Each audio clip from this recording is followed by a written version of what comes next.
Hello friends, आज की इस वीडियो में हम देखेंगे कि फेज सीक्वेंस रिले के कनेक्शन किस तरह किए जाते हैं और ये रिले किस तरह काम करती है। पहले तो हम ये देख लेते हैं कि फेज सीक्वेंस रिले को क्यों इस्तेमाल किया जाता है और कहां-कहां इसको इस्तेमाल किया जाता है।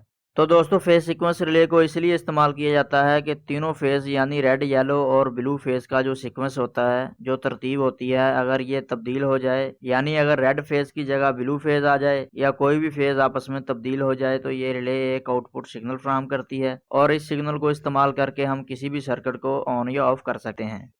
इसको किसी मोटर की प्रोटेक्शन के लिए भी इस्तेमाल कर सकते हैं, यानी अगर मोटर किसी ऐसी मशीन पर लगी हुई है कि मोटर की डायरेक्शन तब्दील होने पर मशीन वगैरह को नुकसान हो, तो वहां फेज सीक्वेंस रिले का इस्तेमाल किया जाता है, जैसा कि एयर कंप्रेसर और चिलर वगैरह पर।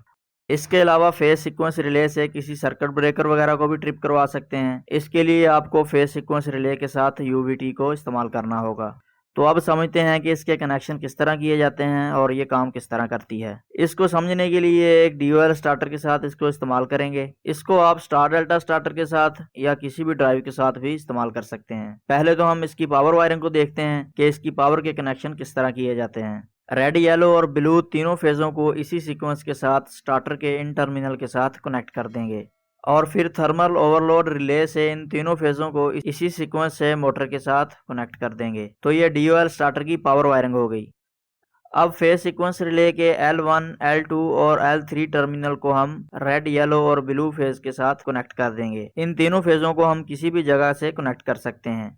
इनको ब्रेकर की आउट से भी कनेक्ट कर सकते हैं और स्टार्टर की आउट से भी कनेक्ट कर सकते हैं, लेकिन हम इसको ओवरलोड के आउट से कनेक्ट करेंगे। इसको यहाँ से इसलिए कनेक्ट करेंगे कि ये जो रिले है ये फेज सीक्वेंस के साथ साथ फेज फेलियर या फेज मिसिंग की सूरत में भी प्रोटेक्शन फराहम करती है। अब अगर फेज किसी भी जगह से मिसिंग करता है, यानी अगर फेज ब्रेकर से या स्टार्टर की आउट से या किसी भी जगह से कोई भी एक फेज मिस हो जाता है, तो इस सूरत में ये रिले सर्किट को ट्रिप करवा देगी।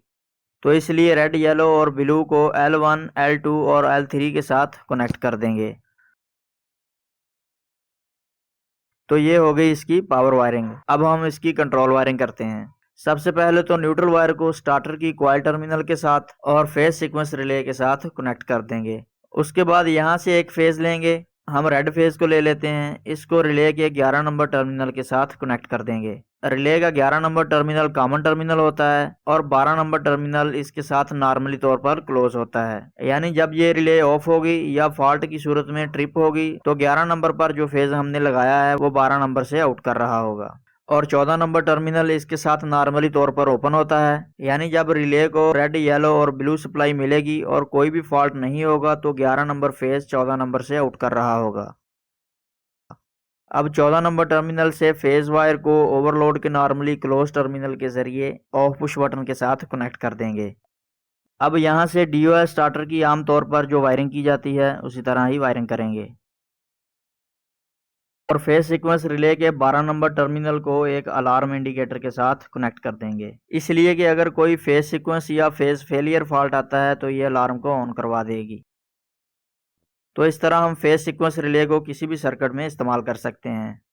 तो दोस्तों, उम्मीद करता हूँ कि ये वीडियो काफ़ी हेल्पफुल रही होगी। वीडियो अच्छी लगी हो तो लाइक कर दें और मज़ीद इस तरह की वीडियोस देखने के लिए चैनल को सब्सक्राइब भी